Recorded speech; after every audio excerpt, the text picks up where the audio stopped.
നമ്മൾ GSM പഠിച്ചു, goal, strategy, measurable. പിന്നെ നമ്മൾ പഠിച്ചു PDCA, plan, do, check and adjust.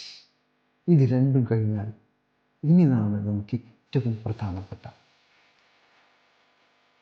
ഗോളും സ്ട്രാറ്റജിയും അതേപോലെ തന്നെ മെഷറബിളും കഴിഞ്ഞ്, അല്ലെങ്കിൽ ആ ഒരു സ്റ്റെപ്പ് നമ്മൾ മനസ്സിലാക്കി. അതിനുശേഷം PDCA കൂടി മനസ്സിലാക്കി, plan, do, check and adjust. ഇത് കഴിഞ്ഞാൽ പിന്നെ ഒരു ബിസിനസ് ഓണർ നിർബന്ധമായിട്ടും അറിഞ്ഞിരിക്കേണ്ടതാണ് ഗാപ്പ് അനാലിസിസ്.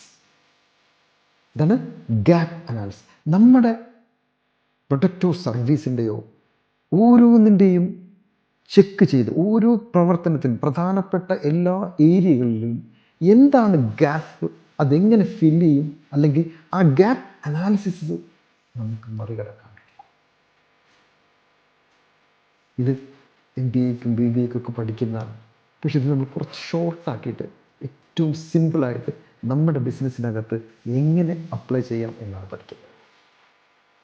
ഈ ഗ്യാപ്പ് അനാലിസിസിന് 4 പ്രധാനപ്പെട്ട കാര്യങ്ങൾ, 4 തൂണുകളുണ്ട്.